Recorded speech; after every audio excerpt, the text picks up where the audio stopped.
Hello, ladies and gentlemen. My name is T.rex. Welcome to our special episode of me and John doing reviews. We're joined by our special guest, Dr. Thomas Carr. You already met him before on the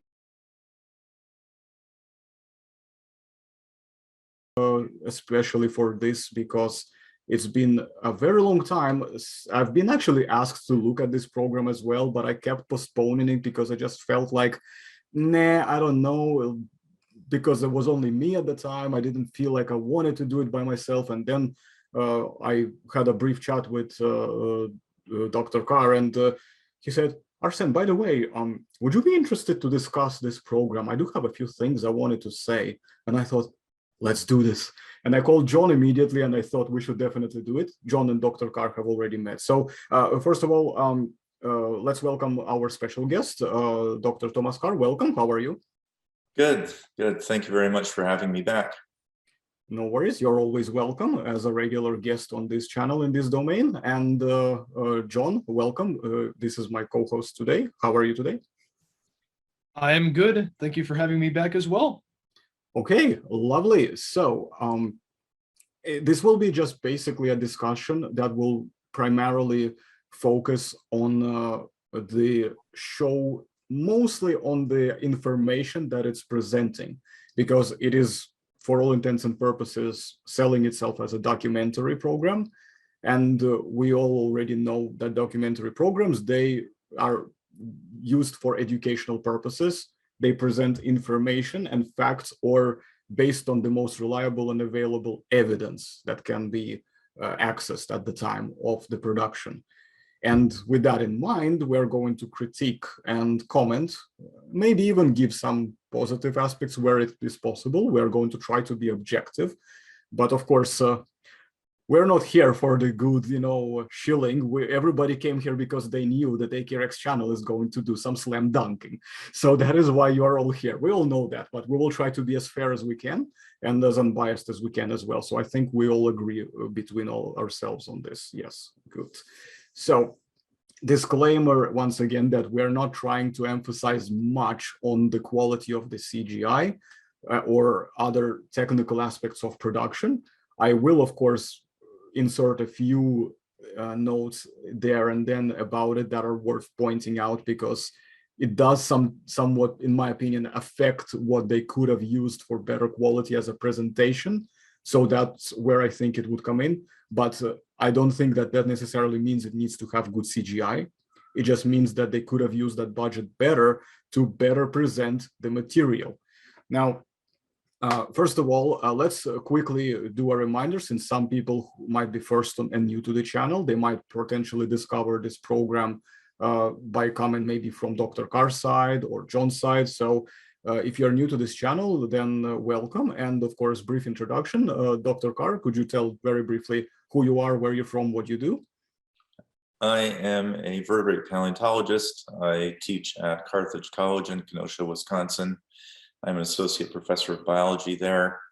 I'm also the director of the Carthage Institute of Paleontology, and I run a paleo program at Carthage for undergraduate students, where I train them in the skills of the lab, the field, and in research.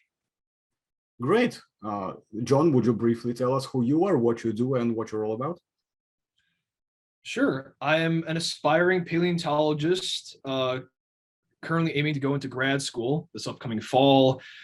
And at the moment, I do work at my local museum, sorting out vertebrate fossils. I have also done research during my undergraduate years in paleobotany. I have loved dinosaurs since I could walk and talk, and I look forward to doing more with them as time goes on. So that's the gist with me.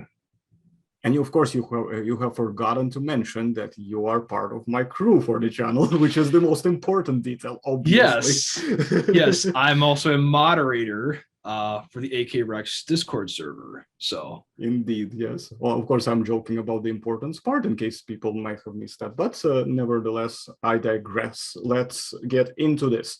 So, of course, it goes without saying that let's maybe give our viewers something to look at while we discuss, because I don't want them to be staring at blank screen only whenever we come on. Now, well, Dr. Carr is the exception because we can at least see his face. I am not showing mine because I don't look particularly good right now. No, not really, but it's because my camera and setup is not particularly amazing at the moment, to be perfectly honest with you. So I'm avoiding it for now. But what I will show you here is something that many of you would have come across maybe if you've Googled these kind of pieces. This is just for you to look at. We will comment on this in more detail once we get there at that point. But at the moment, I wanted to go over a few notes and just take us through the journey of discussing and giving our honest critique about the program. So this comment here. So the first claim that stood out to me in the show was, and I'm quoting verbatim, with minor paraphrasing there and then, of course, to make it more simple. Only about 25 good T-Rexes have been ever discovered. And that's obviously at the time it was 2018. Now, this is the claim the program has made in reference to how rare and complete skeletons are. Now, it may be somewhat reasonable to suggest that the skeletons, as far as completion, is rare to almost none. But what they fail to say is define what exactly are they meaning by complete, whether it's above 40%, is it above 80% complete? The program never specifies that.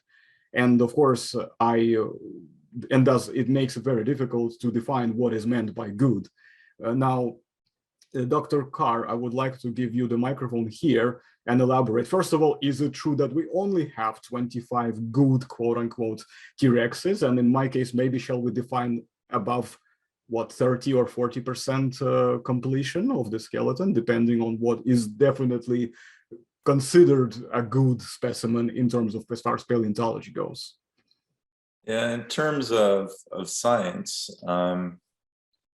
completeness is almost irrelevant. So for what I do, so I published a big study of growth in T-Rex back in 2020. And the specimens I included in that study ranged from a single tooth all the way up to the most complete skeletons there are. So the important point here is that fossils are important, they have value because they have information content. And virtually every bone in the body has some amount of information content. That could be the presence or absence of a feature, it could be a proportion, that sort of thing. But in terms of giving a general idea to the public of how many, say skulls and skeletons there are, I don't really object to that count.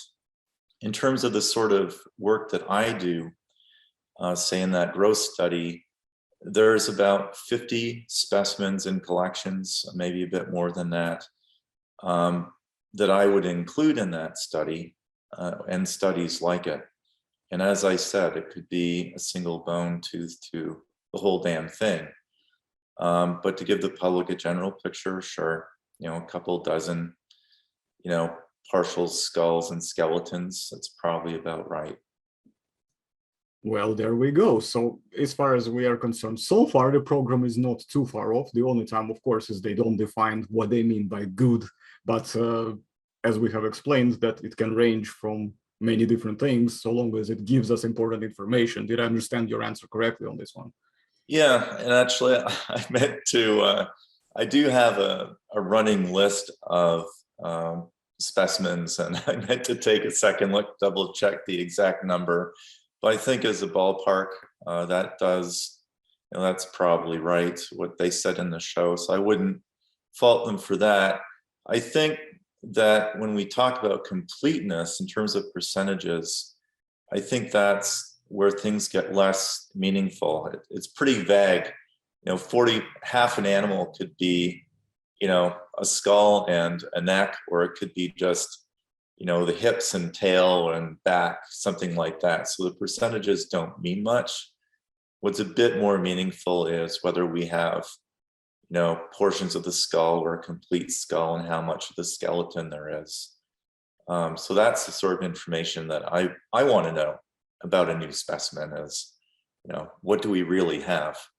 and those percentages don't quite capture it. All right. John, do you have anything to ask regarding this particular point or add? I think you guys covered it pretty well.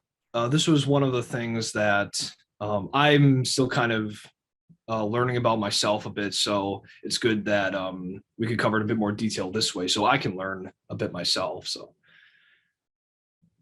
John is basically double benefiting here, guys. He's also trying to use an opportunity to learn from the professor himself while we are discussing and everything. No, it's okay, John. Don't worry. I'm not trolling you. I'm not trolling you at all.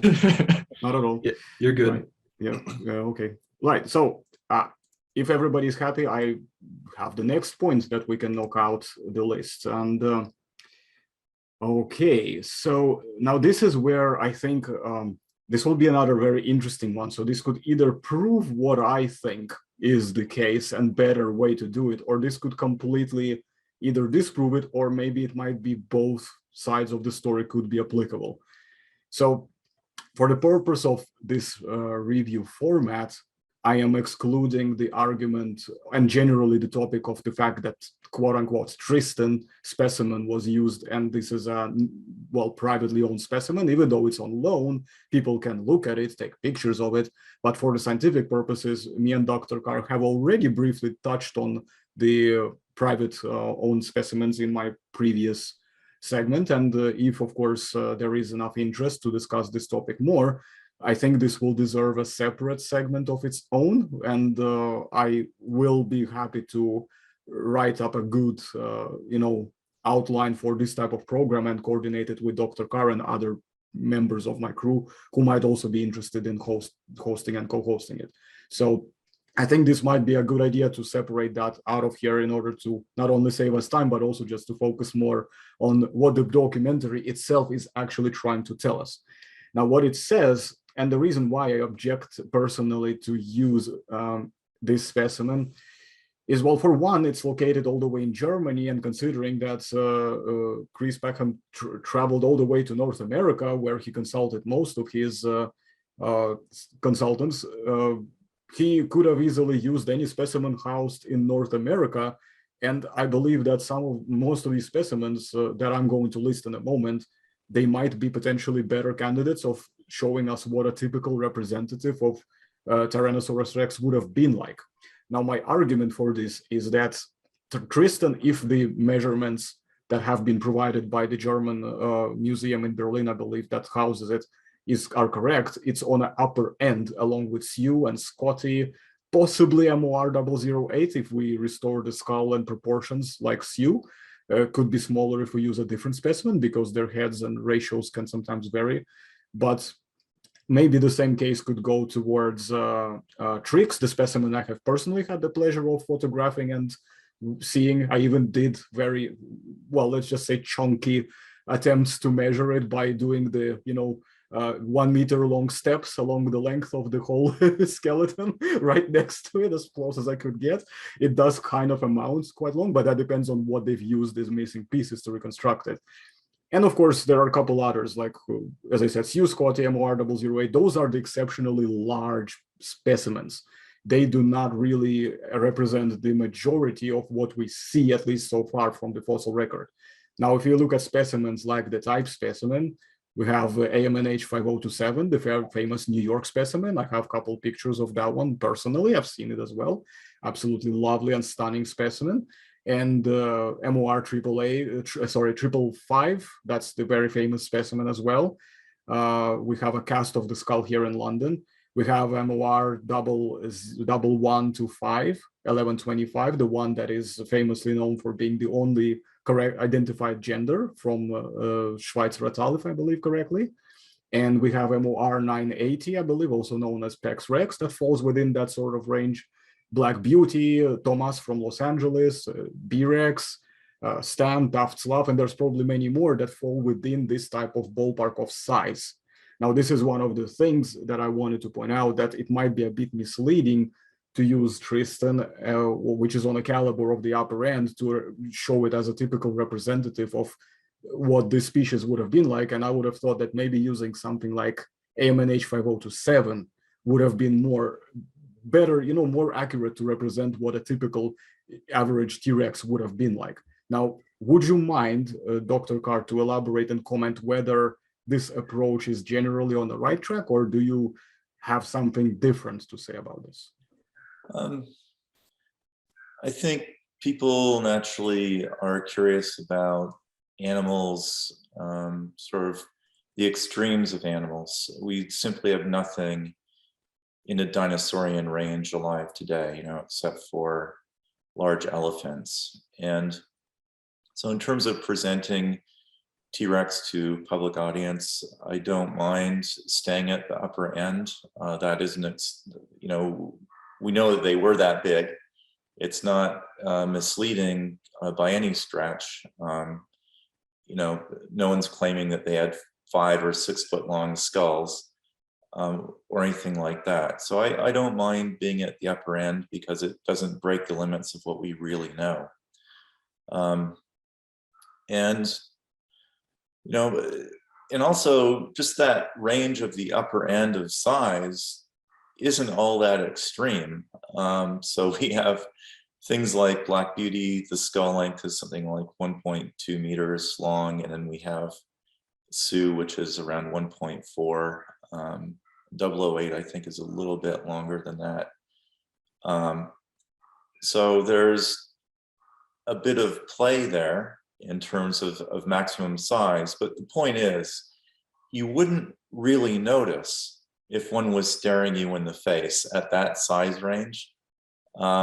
I don't think we could objectively or subjectively pick out which is bigger.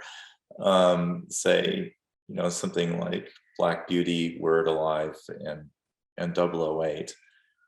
You'd have other concerns, I think. So it doesn't, it doesn't trouble me all that much. That difference of, we're only talking about differences of maybe 20 centimeters, 25 centimeters, something like that. That's less than a foot. So I think, it's a subtle difference when you get to that size.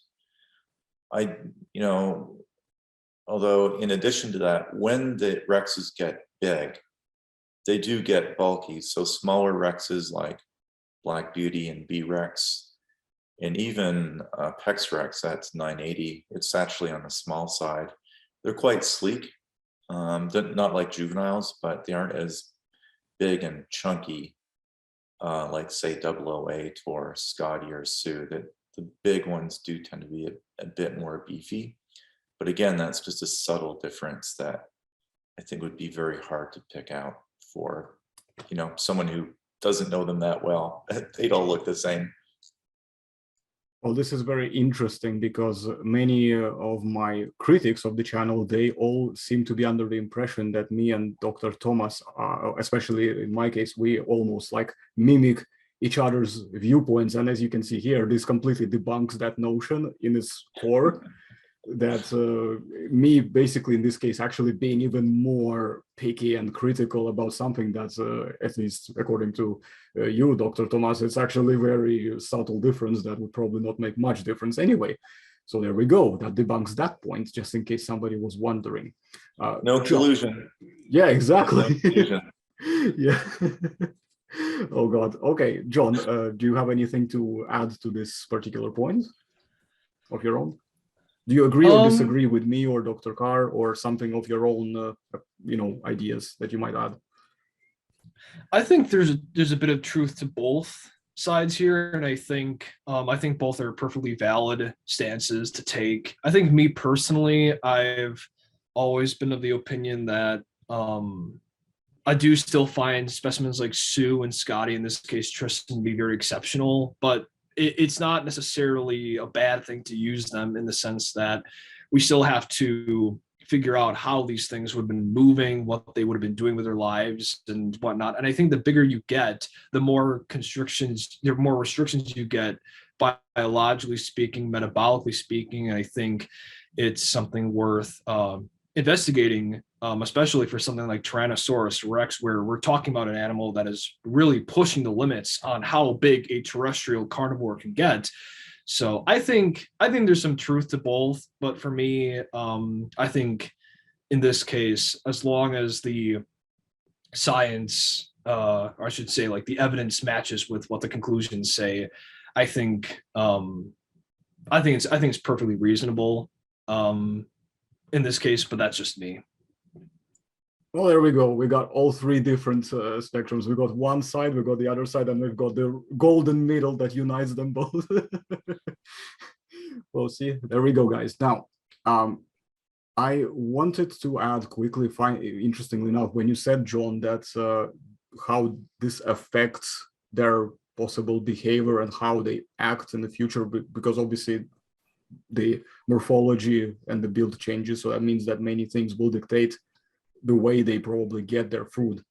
I was thinking to myself, there was this one of these days I was thinking, how do these things really do it when they get so big and so heavy, and when it becomes more difficult? And I was thinking, why go through all the trouble to start reinventing the bicycle when you can have someone else do the dirty work for you and then simply come in, point your tiny finger on those 20 arms and say, mine. Basically, what I mean is, why not let the smaller T-Rexes do the job and then come in, bully them away from the kill and just say, well, that's mine. And there's only going to be a certain percentage of whatever they killed that they would need to fill itself up anyway.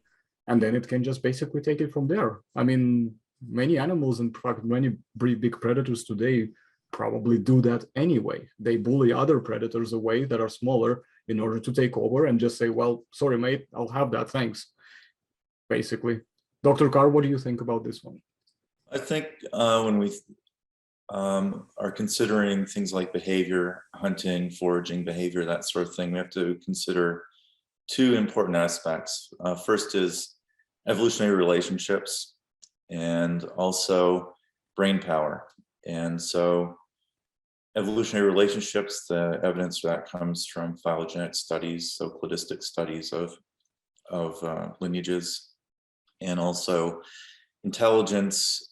Those data come from measuring EQ, so the ratio of the space occupied by the brain relative to the animal's mass.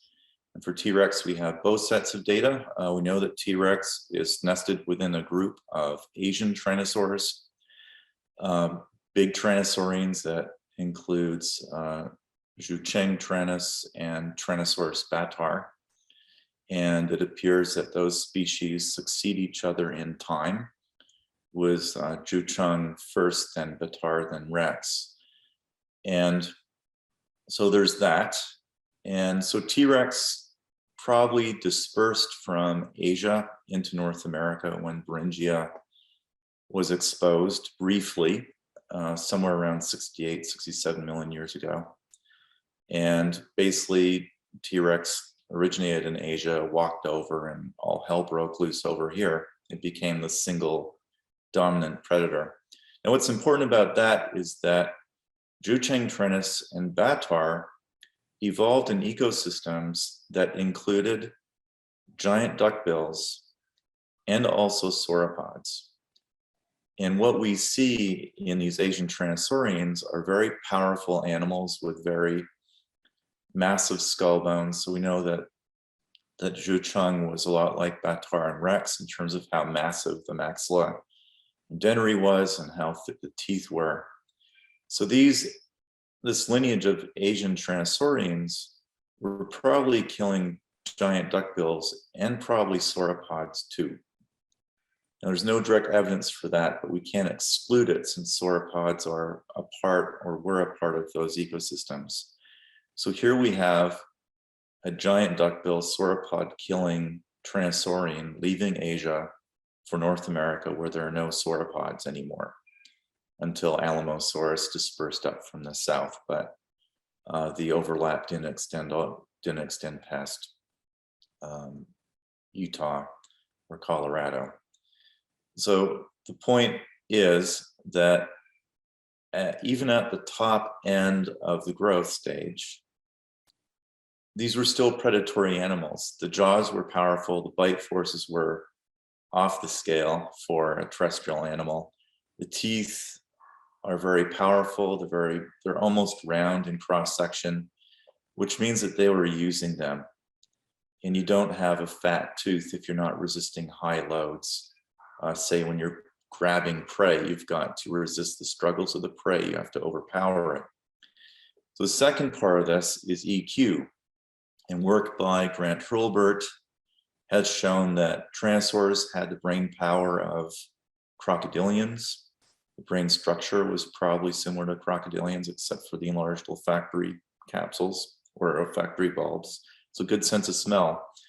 But at the end of the day, Tyrannosaurs were smart for a reptile. They're in the croc turtle range. But that's pretty dumb for a mammal or a bird. And so we have to think about Tyrannosaur behavior in terms of crocodilians. Those are the only available or the best available modern analog.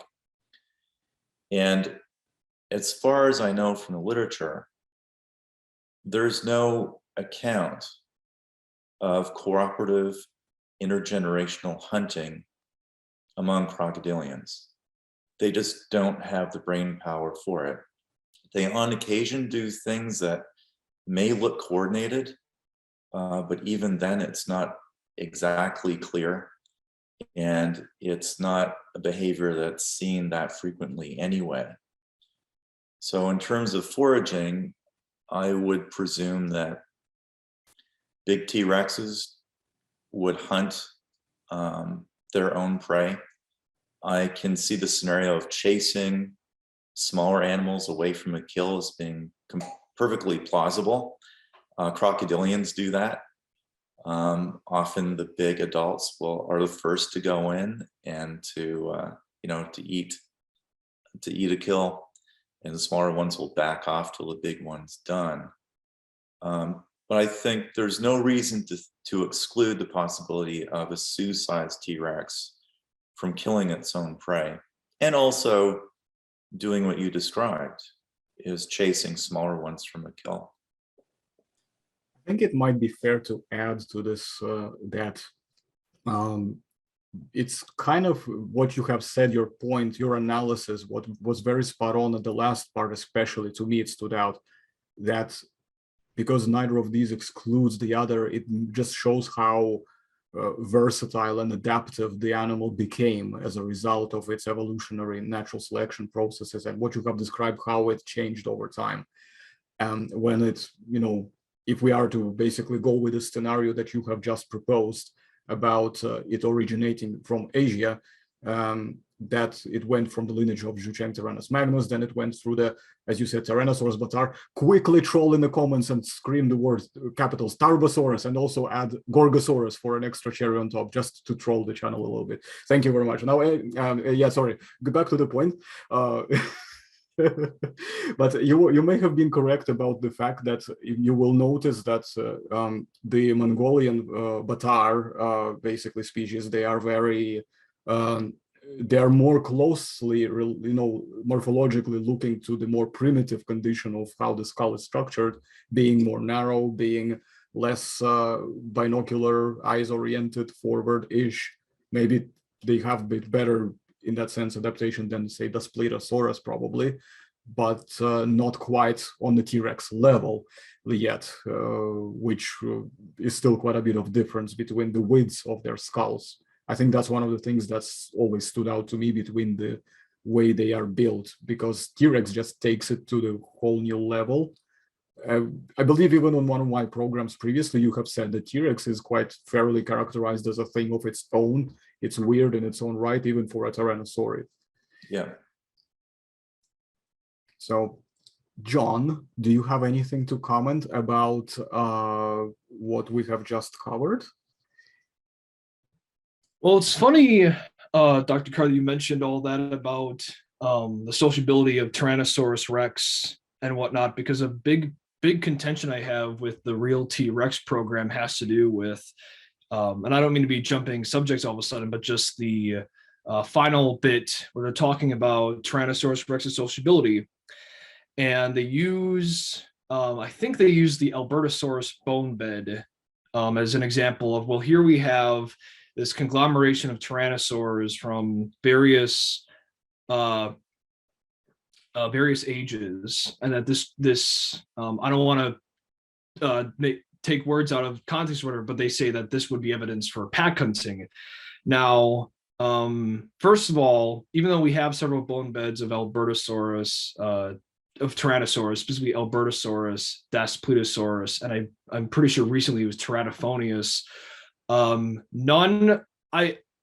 still not sold on pack hunting as a first of all, like what you said, Dr. Carr, about comparing the brains of Tyrannosaurus Rex to crocodiles and such, but also that there's a lot of I guess where I'm trying to go with this is that you have these bone beds already that could mean a lot of things. These could have been bone beds where the Tyrannosaurus at best could have been like more of a, it could have been tolerant of one another. Like you look at crocodile societies, and they're typically more tolerant of one another's presence, but they aren't like close knit. And if things go south, it's each crocodile for themselves. It could have been like that.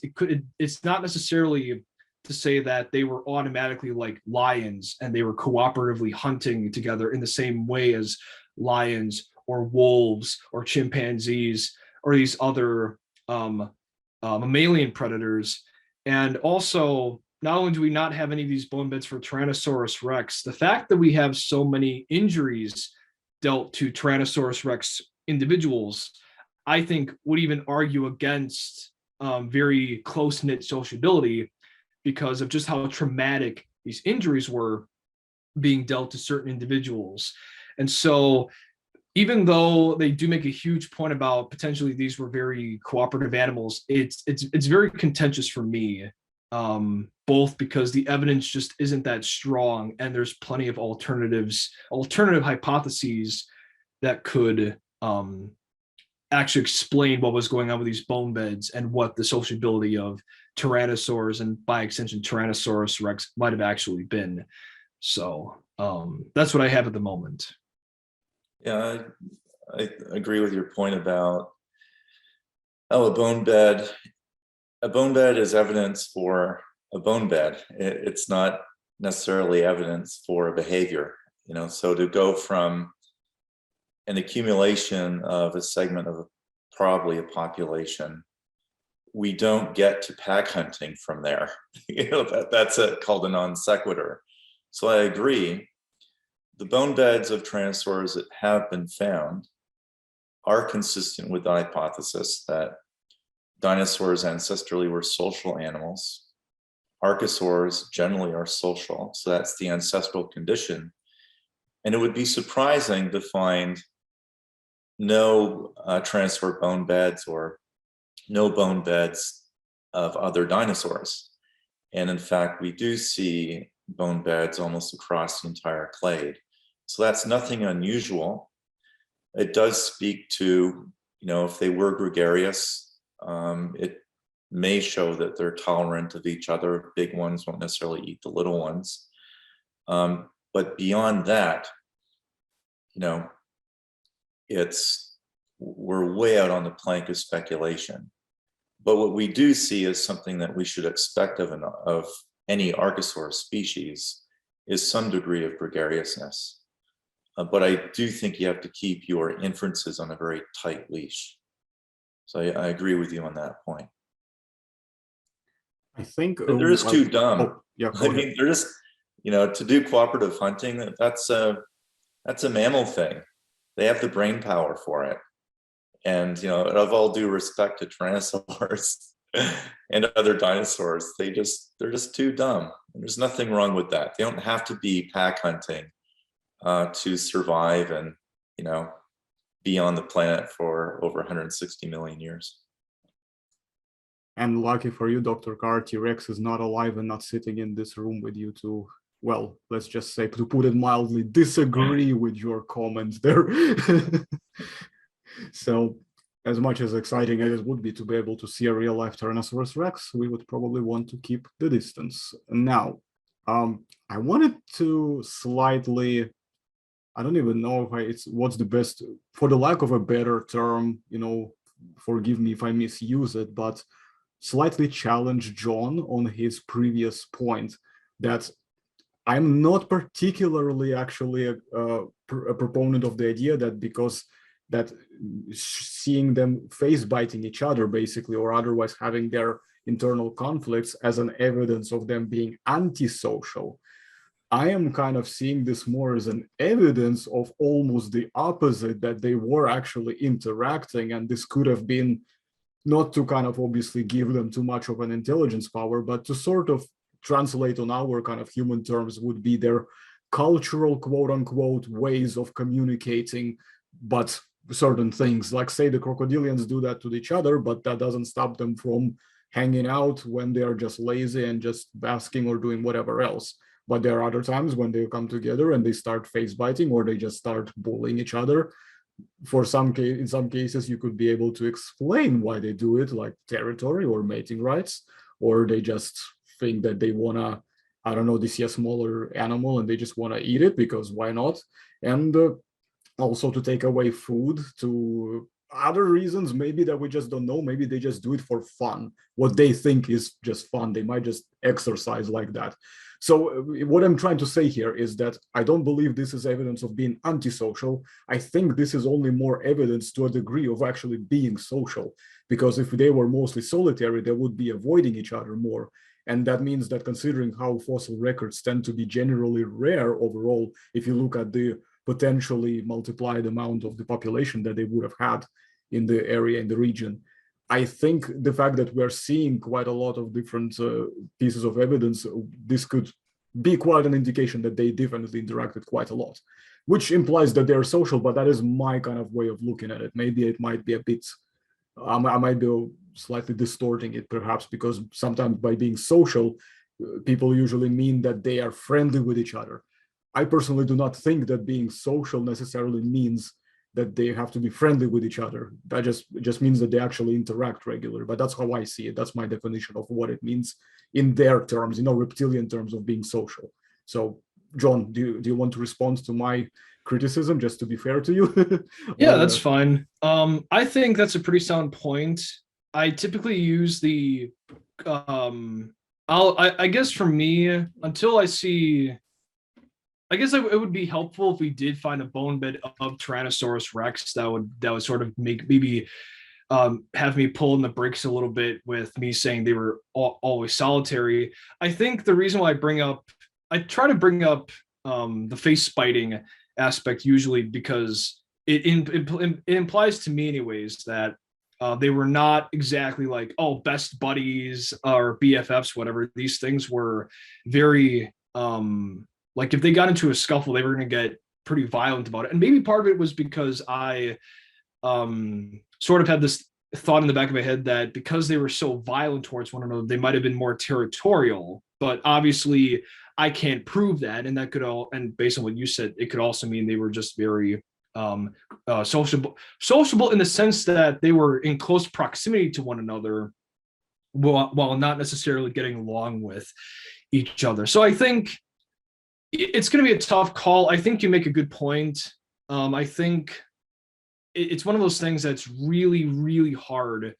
And that's why I don't marry myself to this idea of Tyrannosaurus Rex being solitary. It's just I lean closer towards it because A, the lack of bone beds to potentially say any kind of sociability, and B, the head injuries could mean either they were very in close proximity and interacted a lot, or they were just very territorial. And the second some random T.rex shows up to another's territory, well, confrontation was just inevitable. But that's just me. I think it's a hard call, and I think you made a good point there. Okay. Yeah, likewise. Okay.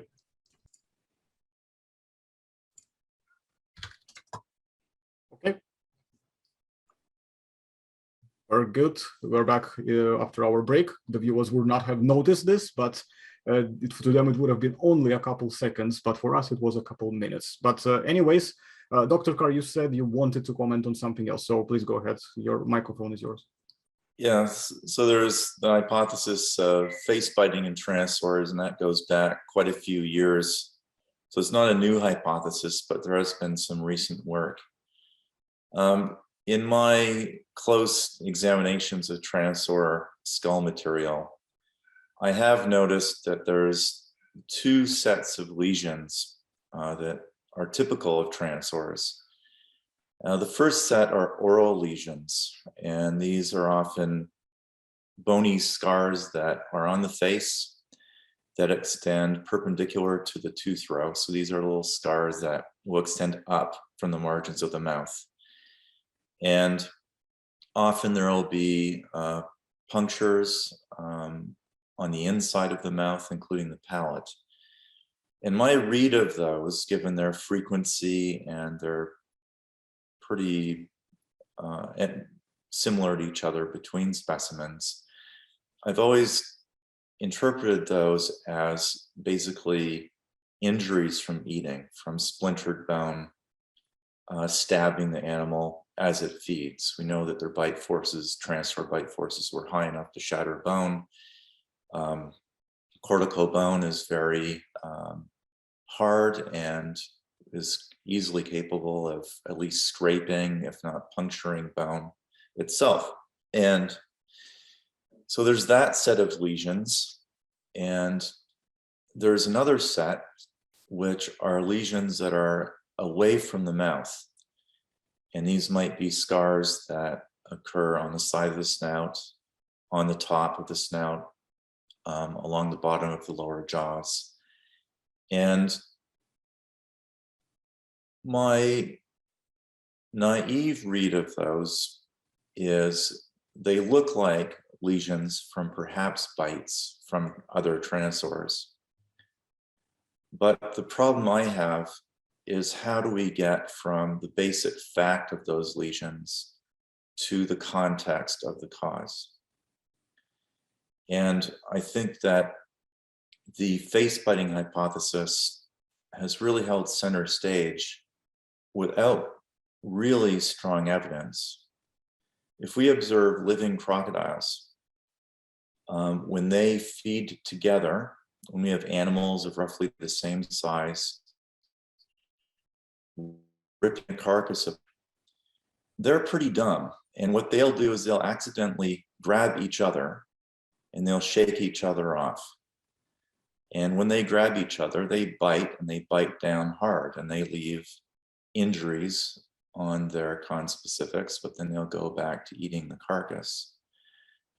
So I think that, yes, those lesions, either way, whether it's accidental bites at a kill or this ritual face biting, are evidence of gregariousness. But my problem is, how do you identify the context of those lesions? Especially when one would have to occur more frequently than the other, and that is feeding together would have to be a more common occurrence than, face biting, and who knows what context that would be in. I agree that the lesions are probably evidence of gregariousness.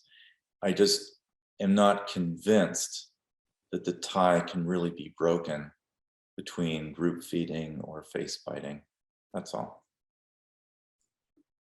Very interesting. I have not actually considered this possibility personally. And I wanted to ask, John, do you have anything to comment on this before we have to obviously move to our next points to the list? I will probably have to also pick out some points that are probably going to be more prominent so that we can make it through the time. And if we have time, we'll just go over other points as well. But I was just letting you know that we'll have to be a bit more selective this time. But in any case, John, do you have anything to quickly comment, or shall we move to the next point? I'll have to mull this over a little bit. It's quite an interesting perspective. But yes, for the sake of time, we can go forward. I'll just think about this a bit.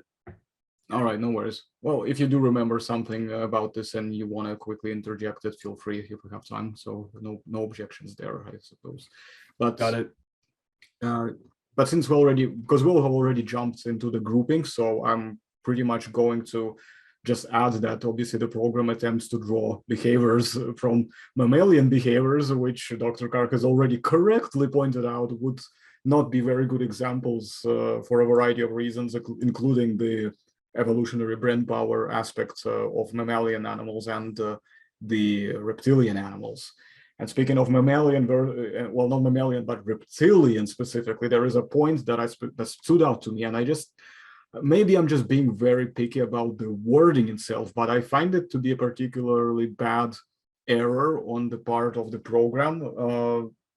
In my eyes, it's bad anyway. You might probably think it's not as bad as I think it is, but it's the way how they frame it. They say, how reptilian was this Tyrannosaurus actually?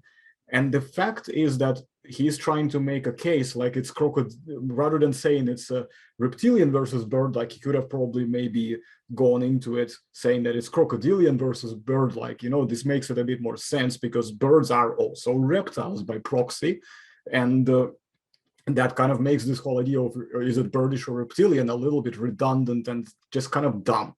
But otherwise, I wanted to point out that he sort of later corrects himself or attempts to do it, which is fair enough. But then later in the program, again, he goes back and saying it's not a reptilian brain, it's a bird brain, which we also earlier on pointed out that, well, first of all, again, reptilian versus bird is not a correct comparison because birds are reptiles by proxy. And then, of course, we also have a problem that, well, Dr. Carr, you earlier on mentioned already that their brains were closer looking to the crocodilians than they were. Were they closer looking to crocodilians, or did you mean that they just look like crocodilians? So could you elaborate on this in this context, whether they are more bird-like or crocodilian-like? Right. So definitely more crocodilian-like. They didn't take up much space in the endocranial cavity, as high as 50%, as low as 30%. And also in terms of the overall structure of the brain, it's very sort of long, almost tube-like structure. There aren't many regions of the brain that are well elaborated like in birds.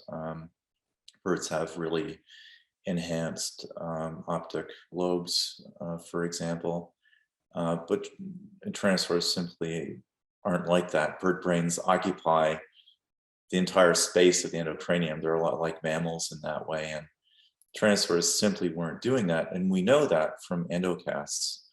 So we can see that actually most of the brain structure is concealed by overlying vascular spaces.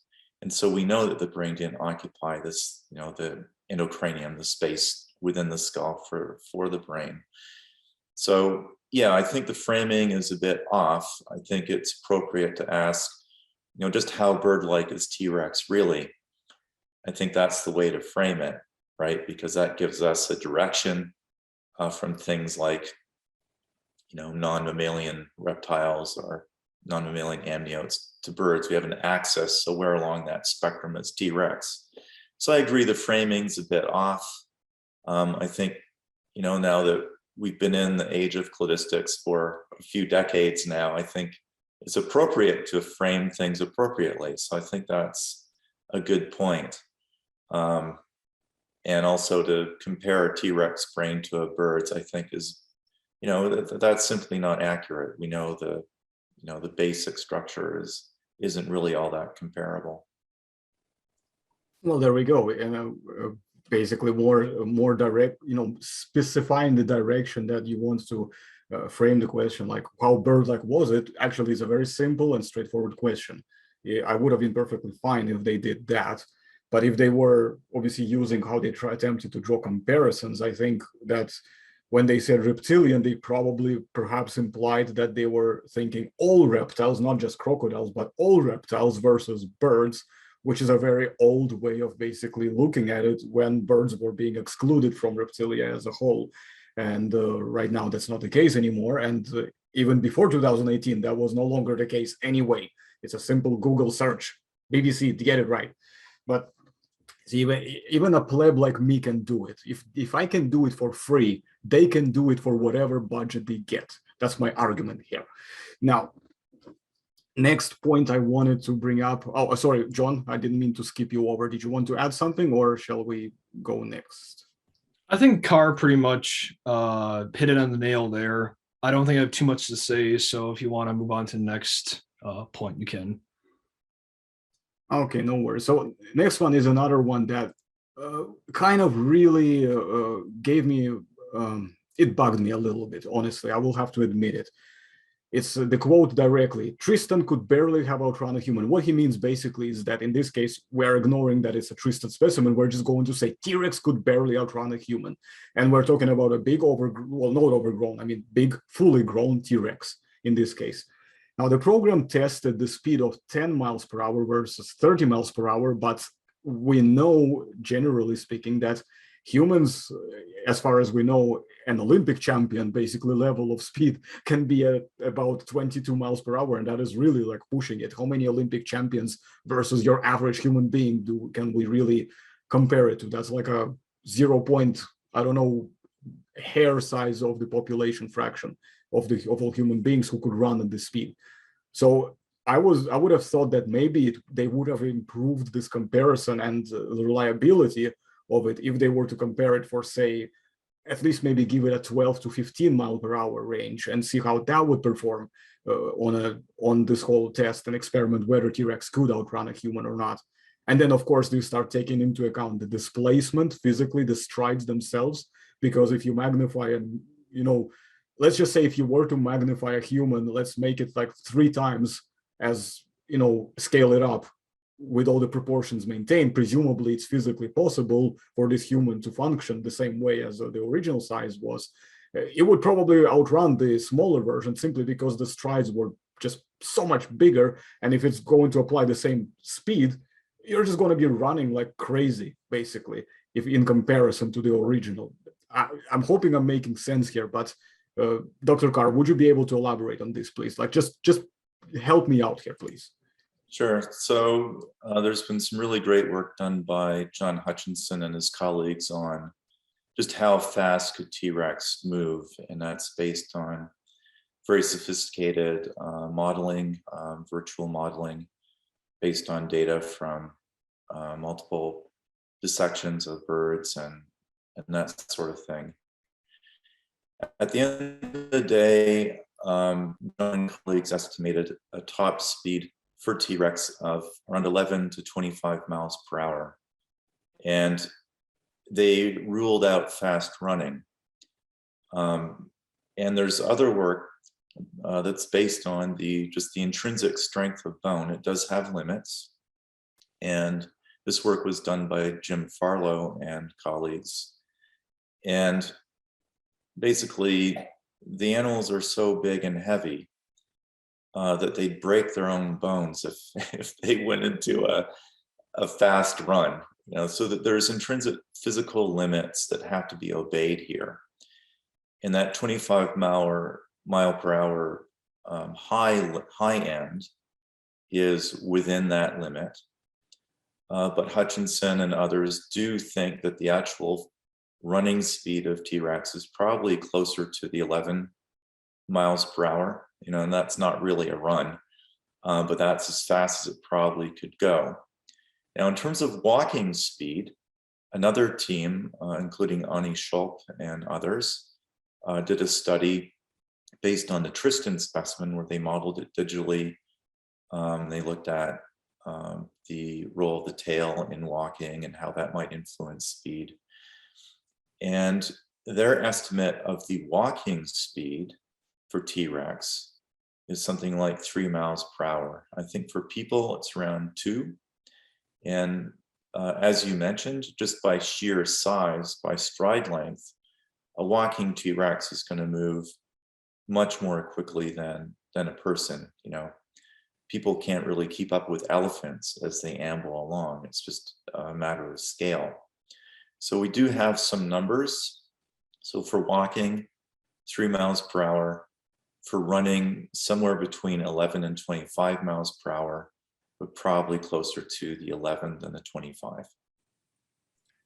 Thank you very much. And that's for adults. That's for adults. Sorry to step on you. That's for full adults. We're talking the 35, 40 footers. Yes, exactly. Which means that the smaller ones would have been even faster, or could have been very much faster.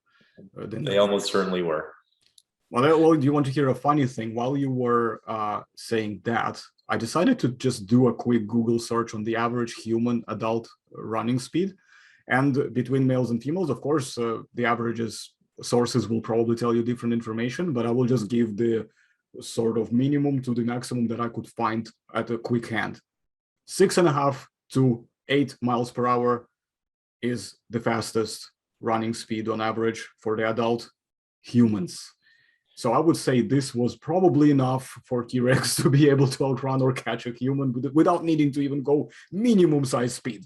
That was provided by Hutchinson's work. I think that would be more than enough, even at 11, to be able to do its job, if it wanted to eat a human, that is. Yeah, that's really interesting. Do you know off the top of your head, was the top speed of Usain Bolt, did he hit 22 miles per hour? Which one, the humans or what the program that said about or T.rex? the Olympic runner Bolt?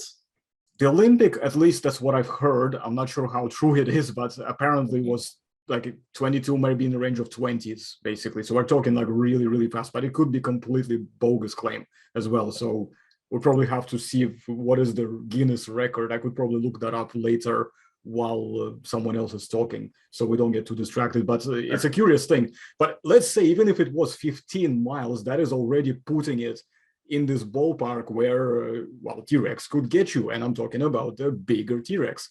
Many T.rexes were not also that big, which means that they would be more likely to get you, and the end result would still be the same. You would be dead. But, well, I digress. So, Josh, oh, sorry, why did I call you Josh? It was, yeah, because it was Josh. Credit to Josh, I will say, by the way, who has provided me with a lot of very useful notes for the analysis of this program. That's what I was meant to do. That's why I was thinking, Josh, you have heard of him. He has consulted you about the skin chart, if you remember the skin diagram. So that's the guy, basically. So yes, credit and hello to you.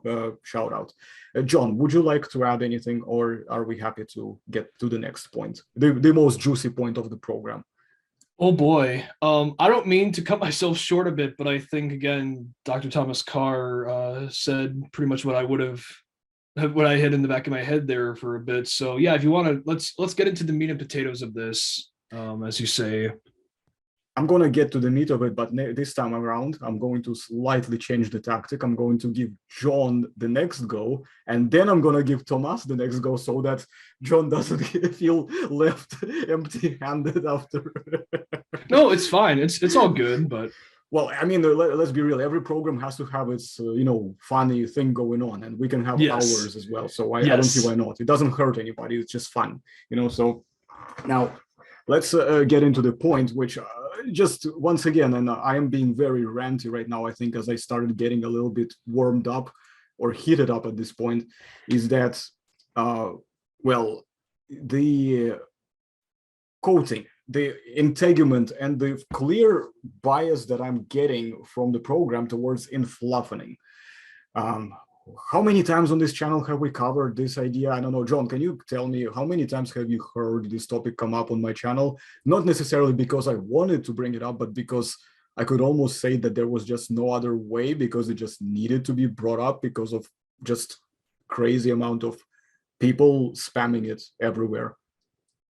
Oh, I don't want to be hyperbolic here, but I just want to say it's a lot. Like, I can't even gauge a number, and it's not necessarily like intentional. It's a natural thing that gets brought up because, for whatever reason, integument is a very popular discussion point with dinosaurs, including dinosaurs like Tyrannosaurus Rex, where we have no direct evidence, as of me saying this, of any kind of integument. And it's the way this program handles it, if I may get into detail about it, the way this program handles integument is it's interesting. I'll be generous here. It's interesting. For me, it's so they initially bring up relatives of Tyrannosaurus Rex found in China that seem, and they straight up say this is now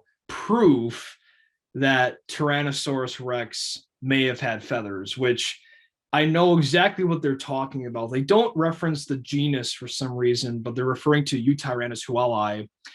And the problem is that based on what I have seen from the paper and what not everybody, but what people have told me, is that they do not define what kind of integument Tyrannus had. They do refer to his feathers, but they don't officially define what kind of integument Tyrannus had.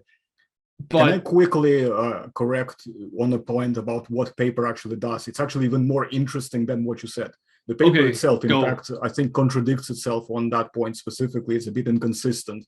So what it does is, in the same very piece of work, on one hand, they say that they label it as feathers, oddly enough, but on the other hand, they actually fail to establish the morphology. They're saying that it's actually not that clear to establish the nature and morphology of the remains in terms of the integument, as far as that goes, the details and stuff, which means that by proxy, they cannot define it as a feather if they don't have the details that would allow them and justify them defining it as a feather, full stop. That's basically what I think is a very interesting point. And that's, I don't know, that's, if Jeffrey were here, he would probably be going crazy, and that's why I didn't get him on here, because we would be here for another hour and Dr. Carr would be late to pick up his kid from school later. So, but that's definitely a topic about how this material in the papers gets presented, and how a lot of times it's so sloppy that papers, sometimes they actually suffer from this really bad English kind of error where they contradict themselves in the same piece of work and completely ignore what they have previously said. And they just completely misuse these terms and throw them around, while they do, for the purpose of science, at least from my personal view, they carry quite a big meaning, and it's important because it's like every little detail here matters. It's a bit like neglecting for a certain, in certain disciplines where it matters, like say in drawing diagrams or for architects projects, when you have diagrams and you're ignoring millimeters, that could affect the way your plan is going to come out when you do the building work and so on. And I think this is why it's important to pay attention to these details. That's what it means to me personally. I could be, of course, hyperbolic here. That's why we have multiple people here to kind of give you multiple perspectives. We have a professional in the field, we have an intern in the field, and we have a peasant like me who is doing it as well. So we have different perspectives. Now, I'm sorry that I have interrupted you there, but because this is actually another point that I wanted to bring up as well. This is their justification for Enfluffening basically goes into that without providing context. And funny enough, as a documentary, for some reason, has the audacity to say, well, I just like it like that, so therefore I'm going to give it, quote unquote, a main. And this is where I absolutely I paused and I just literally just fell on the floor with the jaw dropped. You can describe whatever my reaction could have been to this. I was just baffled. How can you say something like that? You're trying to educate people, and you're just saying that basically we can say, I like this, and therefore it's a fact. And if you disagree, I don't know, you are, insert the bad word here. Dr. Tom, please help us. Yeah, so it's pretty clear that Ornithodira archosaurus, so it's a pterosaur, dinosaur clade, were almost certainly ancestrally warm-blooded and also ancestrally had plumage. And so a feather ancestrally is basically a hollow filament. This is what pterosaurs have, and many dinosaurs have as well. In some lineages, those simple filaments, become barbed and a bit more complicated. Just happened at least a few times during dinosaur evolution. The fossil record does show that Tyrannus D-long and I think Guanlong, so these basal tyrannosaurs, did have plumage. And the fossil record also shows that tyrannosaurids were scaly. They reversed to the ancestral conditions. They lost the plumage in those integumentary onlaga or starting points, grew into or developed into scales and not feathers. So it seemed to be a pretty straightforward switch that happened somewhere between D-long and Tyrannosauridae. So we have scale fossils from many tyrannosaurids. We don't have mummies, but we do have the entire body is sampled between all the fossils that we do have. We have patches from Albertosaurus sarcophagus, I think Albertosaurus libratus, Daspletosaurus turosus, and Batar and Rex. And among all those samples, there's no evidence of feathers. It's just these small bead-like scales for the most part. There is a fossil associated with a libratus that shows large flat scales, and so we're seeing some possible variation there. But the bottom line is we have a reversal back to the ancestral condition of scales. And we see that phenomenon across Dinosauria. Sauropods reversed. We have skin impressions for things like Diplodocus. That happened also in ceratopsians. So we have extensive examples of scales from, say, Centrosaurus. So from the Centrosaurians. We even have in some small theropods like Jurvenator, we have a partial reversal of, back to scales, I think on the tail, in the legs, if memory serves. But regardless, the reversal to scales is something that does happen relatively frequently. So Stegosaurians and Thyreophorans did it pretty early in their history, it looks like. So I agree that the presence of feathers in the T.rex in the show runs against the evidence. There's no evidence for plumage at all based on the fossils we have. And it doesn't fly with me, no pun intended. I'm not convinced my arguments that say, well, even though we have fossils of scales, it still could have had feathers. For me, it's a put up or shut up hypothesis. Either you have the evidence or you don't. And based on the evidence in the meantime, it's a hard no for feathers. And that might change tomorrow. Who knows? Someone might find a Tyrannosaur mummy in Wyoming or Mongolia or someplace like that, and we'll have clear evidence of feathers. But until then, it looks like it was a complete reversal from plumage back to scales. Full stop. Based on the evidence at hand. Yep. And I hate to mention it, and I hope you can edit this out, but I have 3 minutes before I have to run. But I would be happy to meet with the two of you again, say next week, and we could maybe complete the discussion then. We can do a part 2. Yes, I think it might not be a bad idea since we have already established our connection here. We know how everything works. So there will be no technical difficulties, at least I don't predict. And we can definitely wrap the first part of this segment. So guys, thanks very much for watching. Thank you very much for obviously participating, to you, Dr. Tom, and to you, John, my trusted and faithful co-host. My words, even words already now becoming difficult. So I think it's a good sign that maybe it's time to go become multiple of those now. So Thomas, very heartfelt thank you to you for coming out. Really, next time maybe I was gonna say maybe you could wear a hat to complete the look of the traditional scientist, because you're definitely rocking the facial hair and the glasses. So, and what else can I say? You guys, stay tuned. We'll try to get this coordinated between our work and other commitments, and bring you part 2 and give you some more information about what we think, where we can take this whole discussion. Until then, once again, thank you for the guests for coming and participating, and thank you guys for watching. If you're new, please subscribe, and don't forget, troll the comment section with words Starbosaurus and Gorgosaurus, all capitals. Please caps lock this absolutely beyond existence. Thanks for watching. You take care, and I will be with you shortly. Bye-bye. Take care. Bye.